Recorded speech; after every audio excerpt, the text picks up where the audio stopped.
Hello. I want to welcome you once again to this channel. Previously we profiled IMO in pig farming, and here we are right again with another episode on urban farming. Now, urban farming comes in many folds, but the uniting factor is the small spaces in which it is carried out. It is rapidly changing the homestead landscape, where beautification could be done with vegetables and future compounds could glare like this.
This doesn't just give you a magnificent scenery home, but also a supplementation to diet. With more advancements in creativity, putting every little space to use, it could turn out a very lucrative venture for home-sitting mothers. A plant population comparative to that of a wide open field farm is easily achieved, since in this system the soil is fed quite often. We are having so many plants in a small area, yet sometimes you find in the field there are few plants in a large area, but they are not looking as you'd expect them. For us, what we've gotten to understand on crop production is that these plants, in most cases, they need to have enough nutrients that can support them to grow very well. So when you look at these plants, those small pots that you're seeing, we've made sure that they have all the ingredients that are required for a plant to grow very well. So we've concentrated on understanding what the plant requires to grow. And those are the different nutrients that we put in there. In most cases, we have nitrogen, we have potassium, we have calcium, and then phosphorus. So we've made sure in that small pot, in the soils that we put there, we put the nutrients. Plants don't grow because they have a lot of soils. They grow very well because they have the right nutrients in place for them to support them to grow the way they are supposed to grow. So in the beginning we start with the media so that it has all the nutrients that we require. But then as the plant grows, we also monitor, because at different stages plants require different nutrients. So at the beginning, when you've just planted them, you always put a lot of nitrogen, which boosts their vegetative growth. Then at certain stage, then we put in like calcium so that the fruits can also form and then more fruits can be put on the plant. So those are some of the key issues that are making our small area of production to have very productive plants. But also, one thing that you're supposed to note here is urban farming is supposed to be in a small area. Mulimu okugula akaveera. Kati akaveera, kilo y'obuveera egulwa nusu kasanvu. Erimu obuveera wakati wa 45 kisinziira ku micro gundi ez'akaveera, macron z'akaveera. So kati kano muno mubeeramu obuveera 50 bulo bwennyini bwe twakozesa. Kati oba akaveera akamu kitegeeza okagula nusu 14 akaveera akamu kuba okasasanyuzaako nusu 14. Ettaka linene oleeta ogula black soil. Kati ogula black soil. Black soil oyo kati muno wentuulira poti eyo egenda black soil wa nusu ekinene ennyo nusu 5. Ekinene ennyo nusu 5 ye black soil. Seedling wobanga oyagadde ogenda ogula seedling ziri ennungi nga anso asira ezo ezigumira kiwotoko ezigumira ebirwadde ng'ebyo. Seedling emu ya nusu 10. Kati nusu 10 ogatteko akaveera ka 14 ngatteko n'ettaka ly'ensaasanyirizaawo awo lya 5. Kati waliwo n'eddagala lyenkozesaako ng'okufuuyira. Kati ebyo byonna byonna eddagala n'amazzi mane leba gye ntaddemu weesanga nga byonna awamu we mba mbinyigiriza.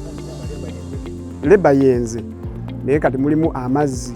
Weesanga nga wentuukira okukungula ennyaanya eyo namba ngisaasanyizaako wakati wa 2500 ku 3000 yemu esobola otuwa wakati w'ennyaanya 4 ku nnyaanya 5 kubanga ogirabidde bulungi nga etambulidde kati ng'eno kubanga eno bagistaakinga eba etambulidde kati eyo nsobola ogikungula wakati w'omwezi ogumu ku myezi 3 nga nkungula bukunguzi ssebo. Ennyaanya 50 wakati w'ennyaanya 45 nogako weemulisa nogako nga yo weegenda mu maaso n'okumulisa. Kati we tudda ku maketi eno eya bulijjo weesanga ennyaanya 5 bazitunda nusu 1000, ennyaanya 5 nusu 1000. Kati ogenda okubisaamu ennyaanya 50 oba ennyaanya 40 mbeera wakati wa 8 ku 1000 sente ze mba nfunye ku kikola ekimu ekyo. Singa ennyaanya yange mba ngirabiridde bulungi. Kati wentoolako kiri nti nasaasanyiza wakati wa 2500 ku 3000 weesanga nga nfunyeekoko difference yange awo ya nusu nga 5000 oba 4000.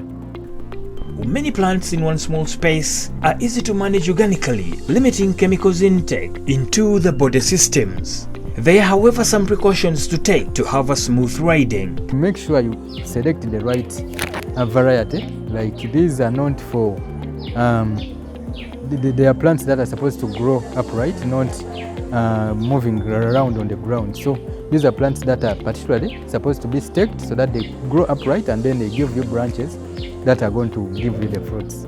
And then one thing that I pointed out is the pruning. That is one very important aspect, because when a plant has so many branches, it also creates conditions that facilitate or that influence other pests and diseases to grow. So that is one thing that we are trying to do, so that we prune appropriately so that you have just the right branches to give you the fruits, but also that reduces on the conditions for pests and disease development.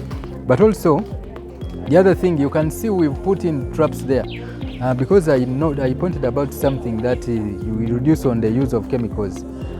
We are promoting what we call agroecological pest management, where you reduce on the use of chemicals. So we introduce in other technologies like use of traps, because these traps, for them, what they do, they target a particular pest which they attract, and it just goes directly on there. So you don't need to spray this plant with chemicals.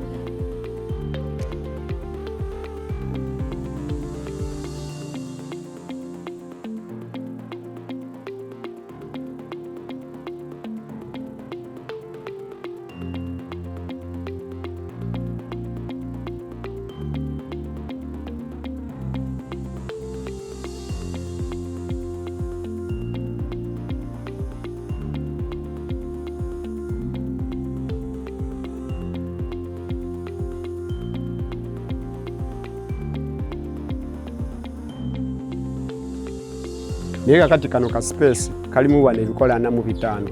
Kano ka space kokka kalimu ebikola 45. Kati ebikola 45 ekikola ekimu nga wakigyeko wakisaasanyirizaako 2500 taimu okubiseemu ebikolo 45. Ezo sente zibeera awo. Kati weesanga nga ekikola ekimu aba kigyeko enusu 1000 oba 5000. Atumi kale tugambe nti ekikola akigyeko 1000. Kati 1000 okubiseemu ebikola 45 olaba sente z'oba ofunye ewakaawo. Naye nga ate ezo sente ozifunye mu myezi 3 gyokka. So olaba ddala ng'omukyala aba atudde ewaka aba akozeeko akasente kaako.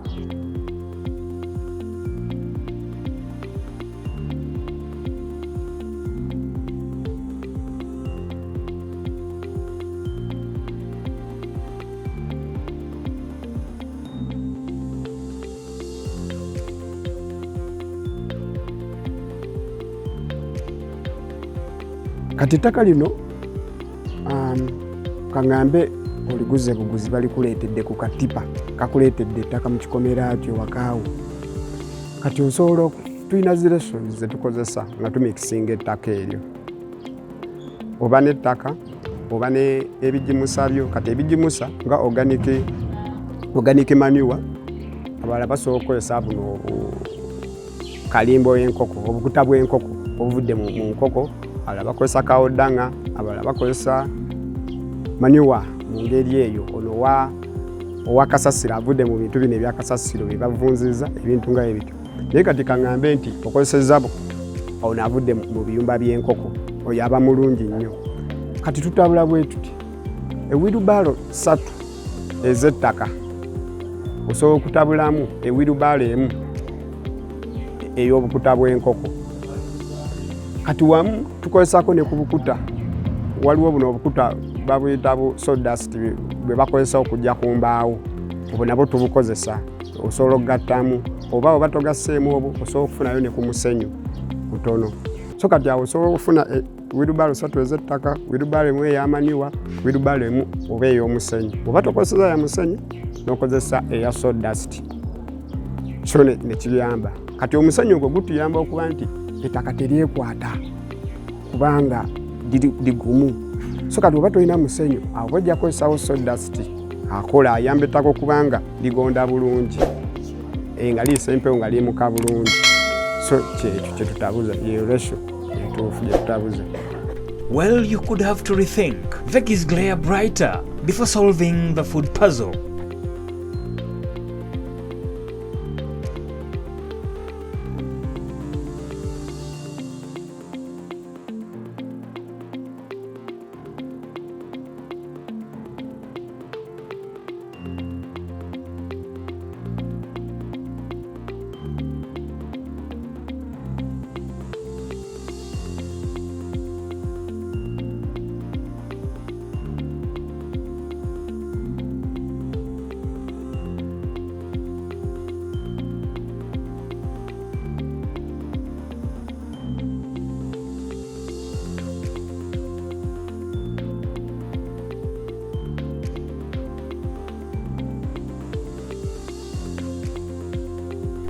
In the next episode, we shall profile value addition on chicken droppings to supplement pig feed.